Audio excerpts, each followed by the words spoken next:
Asia's top changemakers are meeting in Singapore for the Philanthropy Asia Summit, focused on using innovation to drive global impact. Leaders are discussing how technology, funding, and partnerships can address climate change, improve healthcare, and support inclusive growth. We're now live to CNA's Jill Newbrunner at the summit.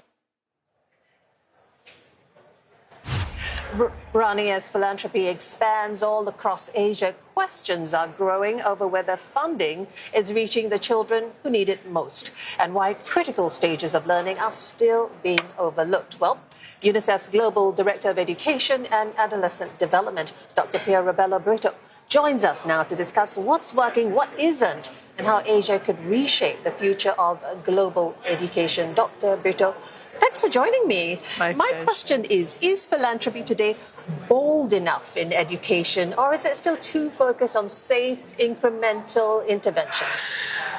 Look, philanthropy has a major, unique advantage right now in education in a couple of different ways.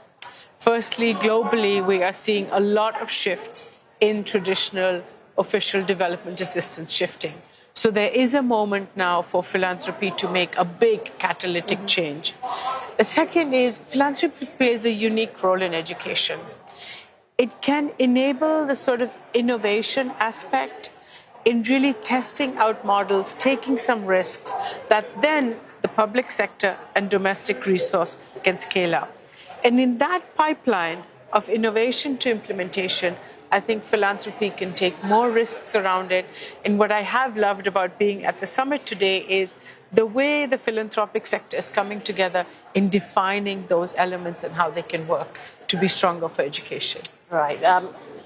Having said that, what is one area that you feel in education where funding is not quite touching those who need it, and why? One area is going to be really tough to talk about because globally there's a $97 billion funding shortfall for education. But I would say overall the system has to be stronger. And I know when I say that it sounds like it's a lot. But within that, if we can focus on, let's say, the teachers, we often say there's a teacher shortage. Teachers are there ready to work. But are we providing them the right training, the right support, the right empowerment so that they can have the effect that's needed? Because they are the beating heart of education. When you support one teacher, you support many children.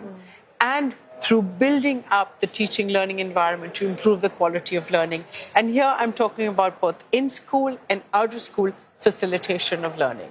Well, that may or may not answer my next question, because I want to know if you had to redesign how funding, philanthropic funding works and flows into education, what is one of the first bottlenecks that you would remove to perhaps reach these teachers? The thing about, so teachers are part of a system delivering services to children. And I think when we talk about the funding to that, the core element of it comes from the government. On average, about 70% of an education budget goes towards teacher salaries.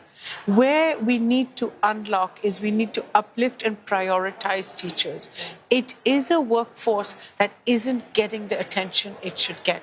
When we compare to other sectors where workforce is far more uplifted, in education, the teaching workforce, what we put into their training, the way we bring them, upskill them, the way we give them the empowerment to go forward, that's where the philanthropic sector can be far more advanced. Well, it sounds like it's not just a burden for one element to carry. Right. So I'm asking how can we collaborate better, whether it's with the UNICEF, collaborating with governments, but collaborating with philanthropy to improve?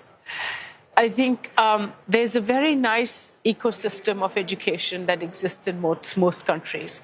And those are the stakeholders that are most engaged in the delivery of learning opportunities.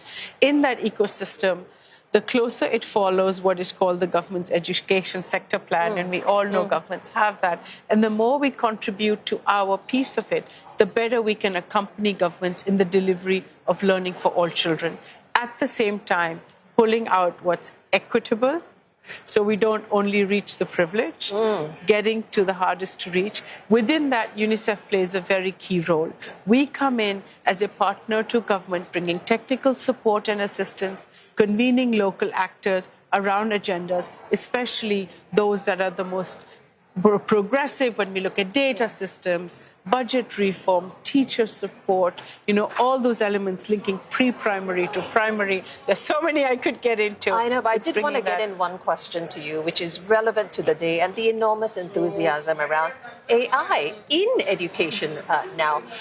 From your perspective, what should philanthropists, governments be most careful about before they're rushing in to scale AI tools in classrooms, for example?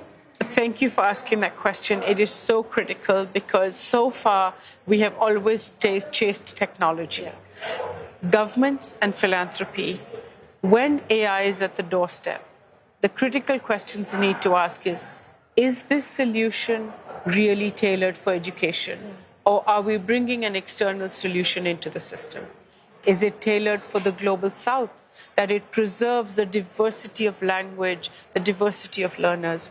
Does it have sufficient guardrails to protect children, child rights? Is it tailored with equity at the heart so it doesn't increase the digital divide? And most importantly, is it going to promote teaching, learning, the beauty, the magic, the miracle of relationships that come together that make it happen? Well, you put it very well, and we wish you the best of the remaining summit. Thank you for being with us. Thank you so very much.